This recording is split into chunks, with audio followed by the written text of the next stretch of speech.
কেমন আছো বন্ধুরা?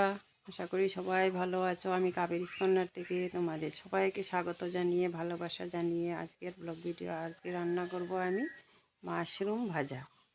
তো তোমরা সঙ্গে থাকো, পুরো ভিডিওটা দেখো, স্কিপ না করে।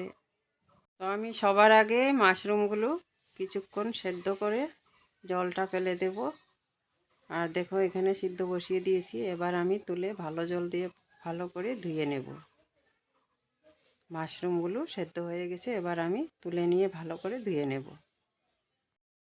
তো এইদিকে দেখো মাশরুম ভাজার জন্য আমি পেঁয়াজ কেটে নিয়েছি, আর এদিকে কাঁচা পাকা লঙ্কা নিয়েছি, আর মাশরুমগুলো জল থেকে তুলে নিয়েছি, ভালো করে চেপে চেপে জল ফেলে দিয়েছি, তাহলে সুন্দর। আমি মাশরুমগুলো সিদ্ধ করে মানে বয়েল করে জলটা একদম চিপে ফেলে দিয়েছি, জলটা যাতে না থাকে। আর এখানে আমি একটা কড়াই বসিয়ে দিয়েছি, দিয়ে দিলাম আমি সর্ষের তেল। তেল কিছুক্ষণ গরম হতে দেব। এরপর আমি দিয়ে দেব এখানে পেঁয়াজ। আর এইভাবে মাশরুম ভাজা করলে পেঁয়াজ কিন্তু অনেকটা বেশি দিতে হবে, তাহলে ভাজাগুলো খেতে সুন্দর হয়। এখন আমি দিয়ে দেব সামান্য একটু লবণ। আমি লবণটা পরে অ্যাড করব, এখন দিয়েছি যাতে পেঁয়াজগুলো তাড়াতাড়ি নরম হয়ে যায়। আর পেঁয়াজগুলো আমি লাল করে ভাজা করব, মানে বাদামি কালার হয়ে আসলে এখানে সেদ্ধ করে রাখা মাশরুমগুলো দিয়ে দেব। এবার আমি ভালো করে পেঁয়াজগুলো নাড়াচাড়া দিয়ে লাল করে ভাজা করে নেব। তো পেঁয়াজগুলো আমার মোটামুটি ভাজা হয়ে আসছে। এবার আমি এখানে দিয়ে দেব 1 চামচের মতন, বড় চামচে সাদা তিল। আর তিল দিয়ে এইভাবে মাশরুম ভাজা করলে গন্ধটা কিন্তু খুব সুন্দর বের হয়। তো এখন আমি দিয়ে দেব বড় চামচে 1 চামচ তিল। পেঁয়াজের সঙ্গে ভালো করে তিলগুলোও ভাজা হয়ে যাবে।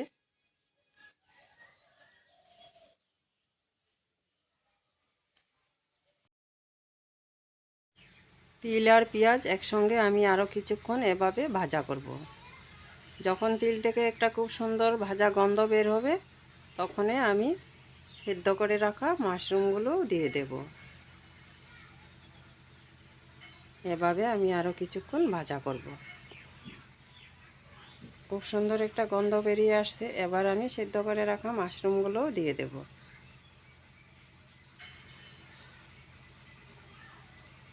দিয়ে এখানে আমি কিছুক্ষণ পরে হলুদ দেব। হলুদ গুঁড়োটা এখন দেব না। কিছুক্ষণ এইভাবে মাশরুম দিয়ে ভাজা করব।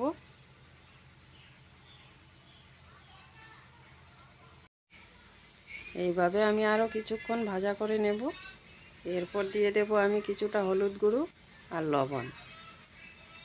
আমি মাশরুমগুলো আগের থেকে সেদ্ধ করা, আমি আর ঢাকা দিয়ে রাখবো না, এভাবে নাড়াচাড়া দিয়ে ভাজা করব।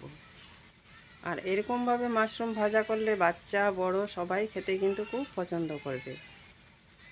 আর মাশরুম শরীরের জন্য খুব উপকার, খুবই ভালো খাওয়া। এইভাবে আমি কিছুক্ষণ সময় টাইম লাগিয়ে মাশরুমগুলো ভাজা করব একদম লাল করে। আর এখন দিয়ে দেব আমি কেটে রাখা লঙ্কাগুলো, মানে কাঁচামরিচ দিয়ে দেব। এখন আবার এইভাবে আমি নাড়াচাড়া দিয়ে মিশিয়ে নেব লঙ্কাগুলো। লঙ্কাগুলো ভাজা ভাজা হয়ে আসলে মাশরুম ভাজাগুলো ঝাল ঝাল হবে, খেতে খুব সুন্দর হবে। আর যারা যারা মাশরুম খেতে পছন্দ করো, এইভাবে ভাজা করে একদিন খেয়ে দেখবে, খেতে কিন্তু দারুণ সুন্দর হয়েছিল। আমার তো খুবই ভালো লেগেছে। তোমরা একদিন রান্না করে খেয়ে দেখবে, খেতে খুব সুন্দর হয় গরম ভাতের সঙ্গে। আর যারা রুটি পছন্দ করো, রুটির সঙ্গেও খেতে পারো, খেতে খুব সুন্দর হয়।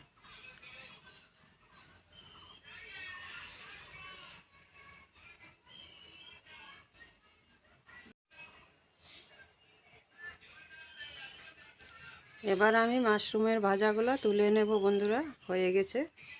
আর কেমন হয়েছে তোমরা কমেন্ট করে বলবে। আর তোমরা না খেলে তো বুঝবে না, তোমরাও এইভাবেই ভাজা করে খেয়ে দেখবে, খেতে কিন্তু দারুণ সুন্দর হয়, খুব টেস্টি লাগে। তো বন্ধুরা আমার মাশরুম ভাজাটা হয়ে গেছে, এবার আমি তুলে নেব। রুটির সঙ্গে খেতে খুব সুন্দর হয়েছিল, ভাতের সঙ্গেও খেতে ভালো হয়। আমি সুন্দরের জন্য কয়েকটা ডিম আবার উপর দিয়ে ছড়িয়ে দিয়েছি বন্ধুরা।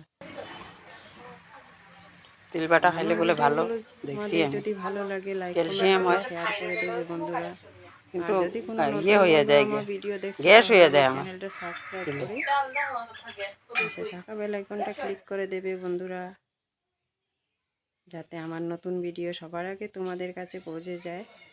আর একটা কমিউনিটিতে লেটার দিয়ে দেবে, যদি তোমাদের চ্যানেল থাকে আমি তোমাদের ব্যাক করে দেব।